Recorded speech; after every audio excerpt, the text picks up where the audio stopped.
Jazz. People say you should never fall in love with your boss. I didn't. Not because I didn't want to, but because she gave me every reason to believe she hated me. She never smiled at me. Jazz. She never praised my work. She corrected every tiny mistake I made. When everyone else laughed, she stayed silent. When everyone else celebrated, she walked away. Every morning, she looked at me with those calm, unreadable eyes. And every evening, I went home wondering what I had done wrong. The strange part, she never fired me. Not once. Jazz. Even when I accidentally ruined $1 million presentation. Even when I embarrassed her in front of investors. Even when I made mistakes that should have ended my career. She simply looked at me, paused, and said only one sentence. Fix it. Nothing more. No yelling, no insults. Just those 2 words. For almost 2 years, I believed I was the employee she regretted hiring. Jazz. I believed I was the person she couldn't stand, until one rainy night, I walked back into the office because I had forgotten my laptop charger. The building was almost empty. Jazz. Only one light was still on. Her office. The door wasn't completely closed. I wasn't trying to spy. I only wanted to let her know I was leaving. But then, Jazz, I heard someone ask her a question that changed my life forever. Ma'am, why didn't you ever tell him?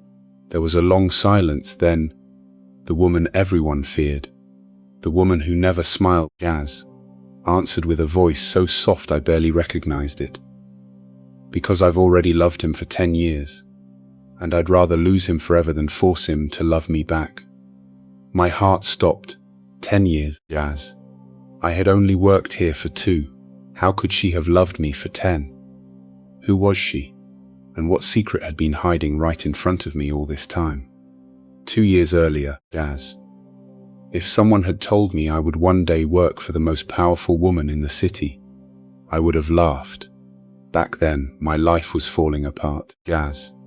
I had just lost my previous job after the company went bankrupt. Rent was overdue. My savings were almost gone. My parents kept calling to ask if I was okay. Jazz. Every conversation ended with me saying the same lie. Everything's fine. It wasn't. I spent weeks sending resumes everywhere. Most companies never replied. Some rejected me within hours. Jazz. Others promised interviews that never happened. Eventually, I stopped expecting good news. Then one Tuesday morning, an email appeared. Ashford Global Holdings, Jazz. One of the largest companies in the country. I thought it had to be a mistake. Why would a company like that even look at my application? The interview invitation looked real. The address was real, Jazz. The company logo was real. I read it 3 times before believing it. The interview was the next morning. I barely slept. The headquarters looked more like a luxury hotel than an office. Glass walls, Jazz. Marble floors, employees dressed perfectly. Everyone walked quickly but quietly. Nobody wasted a second. I suddenly felt completely out of place. My suit was old. My shoes had tiny scratches. Jazz. My hands wouldn't stop sweating. The receptionist smiled politely. Good morning. You're here for the management trainee interview. Yes. She checked her computer. Please wait, Jazz. Someone will escort you. The waiting room was full of confident people. Expensive watches, Dior suits, perfect resumes. Jazz. I looked down at my folder and wondered if I should just leave before embarrassing myself. Then, the room became completely silent. Every employee immediately stood up. Conversations stopped. Jazz. Even the receptionist straightened her posture. I looked toward the entrance. A woman walked inside. She wasn't surrounded by security. She didn't need to be. Her presence alone changed the atmosphere. Jazz. Black tailored suit, long dark hair tied neatly, sharp eyes, calm expression. She walked with quiet confidence, no unnecessary movements, no wasted words. Everyone respectfully greeted her. Good morning, Miss Carter. She nodded once, nothing more, no smile, no small talk, just complete focus. I whispered to the receptionist. Who's that? She looked surprised. Our CEO, Emily Carter, Jazz.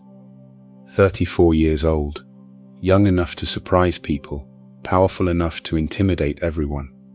People called her many things: the Ice Queen, the woman who never smiled, the coldest CEO in the industry, Jazz. As she passed by, she suddenly stopped for 1 second. Her eyes met mine. I expected her to keep walking. Instead, she stared at me, not angrily, not warmly, just as if she had seen a ghost, Jazz. Then she quietly continued walking without saying anything. I thought nothing of it. I should have. The interview panel consisted of 4 executives. Everything went surprisingly well. Jazz. Questions about leadership, problem-solving, experience, goals. I answered honestly, not perfectly, just honestly. After nearly an hour, one executive smiled. Thank you, Daniel. I stood, shook everyone's hand, walked toward the door, then it opened. Emily Carter entered. Every executive immediately stood. Ma'am. She nodded. I'll take over. Take over? Why? She looked directly at me. Sit. I obeyed. She opened my resume. Read every page slowly. The room was completely silent. Finally, she asked, why do you want this job? I had practiced that question all week, but somehow, Jazz, every prepared answer disappeared, so I simply told the truth. Because I need a chance. She looked into my eyes. A chance isn't a qualification, I know. So why should I hire you? I swallowed. Jazz, because I don't quit. Another long silence. The executives looked nervous. She closed the folder. You'll start Monday. Everyone looked shocked. The interview wasn't even officially over. Jazz. One executive carefully asked, Ma'am, we still have 14 candidates. She answered without looking at him. Cancel them. The room froze. She walked out. The interview was over. Jazz. I sat there completely confused. Did I really just get hired? Monday arrived faster than I expected. I arrived nearly 40 minutes early. Apparently, that wasn't early enough. Jazz. Most employees were already working. Phones rang quietly. Meetings had already started. Everything moved with military precision. Human resources introduced me to my department. Everyone smiled. Jazz. Except whenever someone mentioned the CEO. Their expressions immediately changed. One coworker leaned closer. Listen carefully. What? If Miss Carter asks for something, yes, do it, immediately. Another added, don't make excuses. Someone else whispered, and whatever happens, never make her repeat herself. I laughed nervously. They weren't joking. Jazz. Around 10 o'clock, she appeared. No announcement, no assistant. She simply walked through the department. Everyone instantly stood. She acknowledged no one. Then she stopped beside my desk. I stood too. She looked at the files on my desk. One paper wasn't perfectly aligned. She quietly fixed it herself. Then she looked at me. This office reflects discipline. Yes, ma'am. Jazz. If your desk is disorganized, she paused, so is your mind. Then she walked away. That was our entire conversation. The office remained silent for almost 30 seconds after she left. Jazz. Finally, someone whispered, you survived. I wasn't sure that was the right word. During lunch, I learned something unusual. The CEO had rules, not ordinary company policies. Personal rules. Jazz. No employee was allowed to work past midnight unless absolutely necessary. Every birthday was recorded. Employees who became parents received extra paid leave. Jazz. Anyone caught insulting support staff was immediately dismissed. No exceptions, at first. She sounded stricter than anyone I'd ever met. But the more people talked, the stranger it became. Jazz. A senior employee quietly admitted, when my father got sick, I thought I'd lose my job. Instead, the CEO paid for my emergency leave. Another employee smiled. She attended my wedding. Jazz. Someone else added, she secretly paid my daughter's college tuition. What? He only found out years later. But Everyone called her cold, Jazz. Yet story after story suggested something completely different. She never accepted credit. She never explained herself. She simply helped people without wanting them to know. Jazz. That didn't sound like someone without a heart. It sounded like someone hiding one. My first week passed quickly. I worked harder than I ever had before, Jazz. I wanted to prove she hadn't made a mistake hiring me. Then one evening, I stayed late finishing reports. Almost everyone had gone home. The office was quiet. As I packed my bag, Jazz, I noticed something. A small paper cup of fresh coffee sitting beside my computer. Still warm, strange. I hadn't ordered coffee. There was no note. I asked the cleaning staff, Jazz, did someone leave this here? The elderly janitor smiled. I don't know, maybe one of your co-workers? He hesitated, then quietly said, maybe. His expression suggested otherwise. I drank it anyway, Jazz. It was exactly how I liked it. 1 sugar, a little milk, not too strong. I frowned. How could anyone know that? I had never told anyone here. I shrugged it off as coincidence, Jazz. But coincidences have a funny way of repeating themselves. The next morning, a file I had been struggling with suddenly contained handwritten notes explaining exactly how to solve the problem, Jazz. No signature, no explanation, just clear instructions. They were correct, perfectly correct. I asked around. No one admitted writing them. Later that afternoon, Jazz, I accidentally overheard 2 senior managers talking. She's doing it again, after all these years apparently. What if he finds out? He can't. They noticed me standing nearby, Jazz. The conversation ended instantly. Both managers walked away, leaving me with more questions than answers. Questions that would only grow bigger, because without realizing it, Jazz, I had already become the center of a secret that had been hidden for an entire decade. And the woman everyone feared was watching over me far more closely than anyone could imagine. Jazz. Daily office tensions. By the start of my second month at Ashford Global Holdings, I had learned one thing with absolute certainty. Working for Emily Carter felt like walking across thin ice, Jazz. Every morning, I checked every email twice before sending it. Every report was read 3 times. Every meeting left me wondering if I had somehow disappointed her again. She never raised her voice, Jazz. She never embarrassed anyone in public. That somehow made her silence even more intimidating. Whenever she entered the office, conversations faded. Keyboards became the only sound in the room, Jazz. Even the managers straightened their backs, as though an invisible switch had been flipped. Then there was me. No matter how careful I tried to be, she always seemed to notice the smallest detail. Jazz, your figures on page 7 don't match the summary. The client prefers direct answers. Arrive 5 minutes earlier tomorrow. Short, precise, impossible to argue with at first, Jazz. I thought she simply expected perfection from everyone. But after watching her more closely, I realized something strange. She rarely corrected anyone else as often as she corrected me, Jazz. The thought bothered me more than I wanted to admit. Why me? Expected protection. A week later, I was asked to present a proposal to one of our biggest clients. It was my first major assignment, Jazz. I spent 3 sleepless nights preparing. Just before the meeting, one of the senior analysts smiled and handed me a revised folder. I fixed a few numbers for you, he said. Grateful for the help, Jazz. I thanked him and walked into the conference room. Halfway through the presentation, Emily quietly interrupted. Stop. The room fell silent. She looked at one page for only a second. Jazz, these numbers are wrong. My heart dropped. I checked them this morning. You checked the original file, she replied calmly.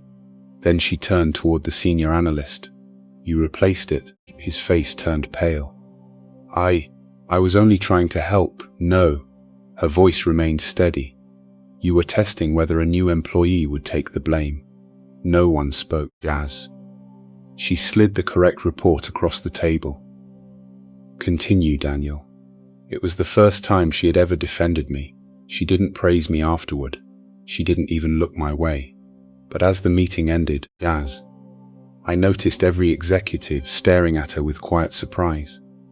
Jealous coworkers' words spread through the office before lunch. The CEO protected Daniel. Did you hear what happened, Jazz? She's never done that before. Some people congratulated me. Others looked at me with growing suspicion. One afternoon, I walked into the break room just as the conversation stopped. Someone whispered, Jazz, he's her favorite. Another replied, or maybe there's something else. The words followed me everywhere. Invitations to lunch became fewer. Coworkers who had once smiled now watched me carefully. Jazz.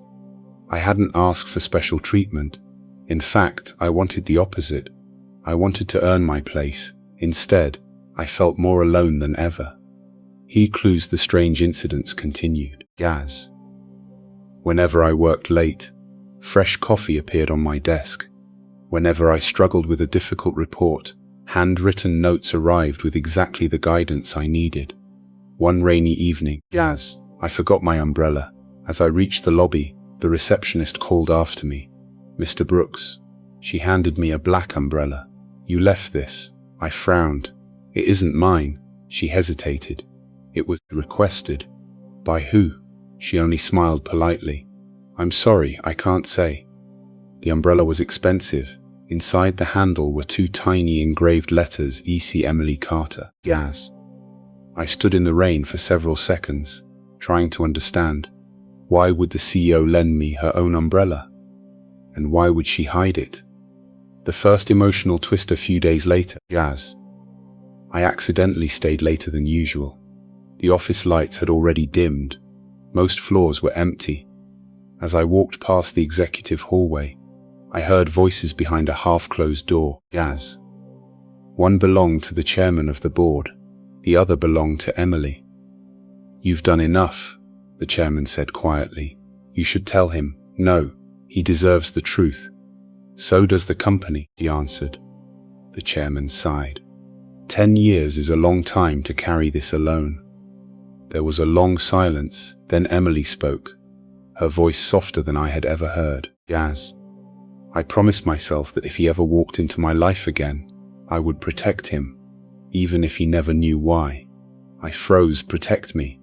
Before I could hear another word, Jazz. The hallway floor creaked beneath my shoe. The voices stopped instantly. The office door opened. Emily stepped outside. For a brief moment, our eyes met. Her calm expression didn't change. You're still here, she said. Yes. I was just leaving. She nodded once. So was I. She walked past me without another word. But as she disappeared down the hallway, Jazz, I couldn't shake the feeling that she already knew how much I had overheard. And for the first time since joining Ashford Global, I stopped asking myself why my CEO seemed to hate me. Instead, a far more unsettling question took its place. The shocking discovery. For days, Emily's words echoed inside my head. I've been protecting him. 10 years. Nothing about it made sense. Jazz. I had only met her when I joined Ashford Global. Or at least, that's what I believed. The questions became so distracting that I could barely focus on work. Jazz. Every time I looked at Emily across the conference table, I wondered what she knew that I didn't. Then, one Friday evening, everything changed. Jazz. I was delivering signed contracts to the executive floor when Emily's assistant rushed past me. Daniel, Miss Carter isn't here. Could you leave those in her office? I hesitated. Jazz. Employees almost never enter the CEO's office alone. Still, I knocked. No answer. I stepped inside. The room was exactly what I expected. Organized, elegant, and almost empty. No family photos. Jazz. No decorations. Just books, awards, and floor-to-ceiling windows overlooking the city. I placed the contracts on her desk. As I turned to leave, Jazz, a gust of wind from the slightly open window, lifted a folder from a nearby shelf. It hit the floor. Several photographs scattered across the carpet. I bent down to gather them. Then I froze. Yaz. One photograph showed a university campus from 10 years earlier. In the center stood a much younger Emily Carter, and just a few feet away was me, a forgotten beginning. My hands trembled. Yaz. I stared at the picture again and again. I had no memory of it. How could I be standing so close to her without remembering? The next photograph answered part of the question. Yaz. It showed a student volunteer event. Dozens of people filled the frame. I recognized my younger self, helping organize books for a charity fundraiser. Emily stood in the background. Yaz. Looking in my direction, not at the camera, at me. There were more photos, a graduation ceremony, a coffee shop, a city library, different places, different seasons, always the same pattern. Yaz. I never looked toward her. She was always looking toward me. The flashback fragments of old memories slowly returned. During university, Yaz. There had been a quiet girl who often studied in the same library. She always chose the corner table. She never joined large groups. Sometimes I noticed her. Most of the time I didn't. Back then, Yaz. My world revolved around one person, Sophia, my girlfriend. We had been together for 3 years. Everyone believed we would eventually get married, including me. Yaz. I remembered talking endlessly about Sophia, dreaming aloud about our future, laughing with friends while that quiet girl sat only a few tables away. I never learned her name. Yaz. I never realized she was listening. That quiet girl had been Emily. The day everything changed, the final photograph revealed the moment I had forgotten. Yaz. It showed a rainy afternoon outside the university gates. Suddenly, the memory returned. My old bicycle had slipped on the wet pavement.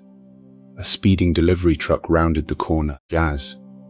Everything happened in seconds. Someone shoved me hard. I fell onto the sidewalk. The truck rushed past. I escaped with only minor injuries. But the person who pushed me wasn't as lucky. Yaz. She hit the pavement hard.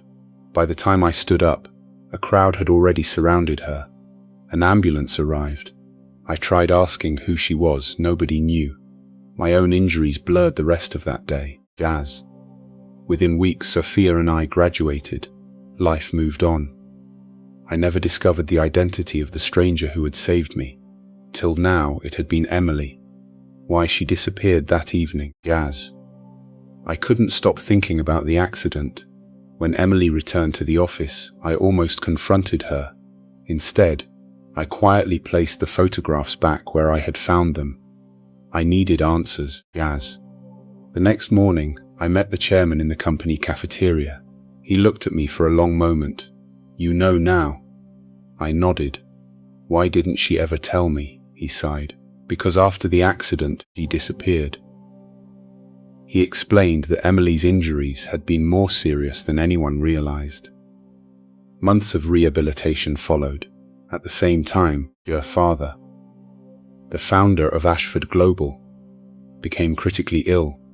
Before she had fully recovered, she was forced to step into the company at only 24 years old. Yaz. She traded university dreams for board meetings. While I was building a new life, Emily was fighting to save her family's business. By the time she finally had the chance to look for me, I was gone. Yaz. Why she never confessed? There was another reason, the chairman said quietly. When she found you again, she learned you were engaged. My heart sank. Sophia, I remembered. Yaz. Our engagement had lasted less than a year before she ended the relationship to pursue another opportunity overseas. Emily had known about it.